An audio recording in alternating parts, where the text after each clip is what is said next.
Muy buenas tardes, mi nombre es Brian Vázquez. Voy a hablarles acerca de la evaluación práctica de termodinámica 2, empleando el método de SRK.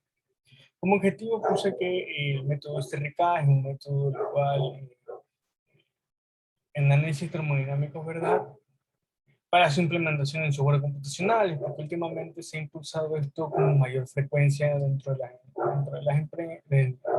los colegios y universidades. ¿Qué es el método SRK? Es un método empleado en sustancias polares, perdón, no polares o poco polares. Por lo general es aplicada para los compuestos orgánicos y gases. Eh, este método es necesario conocer datos experimentales, porque este método depende de un parámetro de interacción de compuestos, de componentes, que la única forma de medirlo es mediante una mezcla y poder determinar el valor del parámetro de interacción. Y este valor también depende de la temperatura, presión crítica y composición. Pues bueno, casi todas estas propiedades son de estado.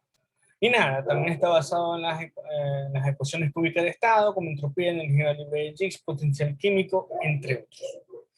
Vamos ahora a proyectar un código realizado en Python. No es de mi autoría, pero nos ha permitido eh, conocer mucho más acerca de este método SRK en manera iterativa. Primero empezamos por definir aquí, si ustedes observan, hay un archivo en el cual están denominados los componentes con los coeficientes de Antoine, el rango de temperatura, la temperatura crítica y presión crítica en bares, en kelvin, ¿no? Y luego también está un pequeño archivo de Python donde hay definidas varias funciones de las cuales nos permite poder calcular el valor de SRK para un punto específico, como ustedes pueden observar aquí, es para un punto específico, es decir, para una composición específica del componente 1, y bueno, mediante otros parámetros, ¿verdad?, que ya nosotros iremos definiendo, pues bueno, a medida que nos pregunten. También existe un archivo para poder resolver ecuaciones cúbicas, que fue creado por Sri Kumar. Y bueno, el archivo principal. Eh, Voy a correrlo en estos momentos.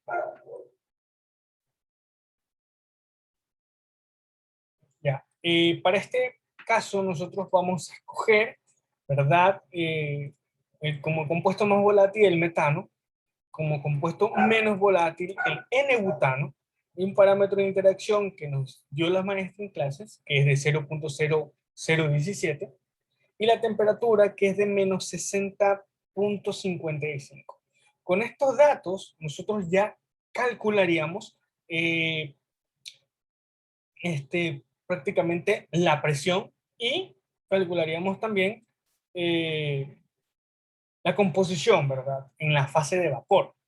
Sin embargo, vemos que los coeficientes actuales no son válidos para la T en la cual nos está dando el sistema. Entonces vamos a colocar la presión de saturación, que nosotros hemos definido un valor de 16 mediante una gráfica realizada en un simulador de Aspen, y observamos de que nos da los valores. Vamos acá, porque bueno, el programa nos da una gráfica. El programa nos da una gráfica, ¿verdad? Como ustedes pueden observar aquí, nosotros hemos graficado una gráfica en Python, ¿verdad? Lo hicimos de manera iterativa, como ustedes pueden observar, mediante la función SRK función. Y nada, eso con estos pasos nos permitió obtener esta gráfica. Ahora, ¿qué es lo que conlleva esta gráfica? Voy a volver a la presentación. ¿Qué es lo que conlleva esta gráfica?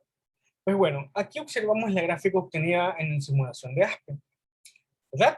Y acá obtenemos la gráfica bueno, que salió en Python. Si se dan cuenta, ambas gráficas se asemejan mucho en su forma, no sé, en su parecido. Sin embargo, la gráfica en Python es menos precisa que la gráfica en Aspen, porque los puntos son muy pocos, son alrededor de 9, 10 puntos que nosotros hemos obtenido. Sin embargo, en Python hemos obtenido valores perdón, en Aspen considera más de 50 puntos. Entonces, como conclusiones de estas dos gráficas podemos entender tres cosas fundamentales. Primero, La diferencia es su mitad.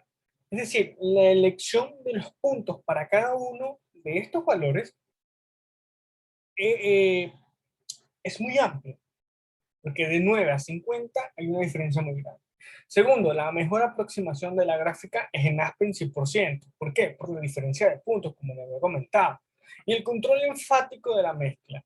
A lo que me refiero con este último término es que en Aspen ya existía un experimento, es decir, ya existía un parámetro de interacción, ya existía una presión de saturación a las condiciones, a la temperatura de ese sistema, que es de menos 60, y eso fue lo que permitió obtener la gráfica en Aspen.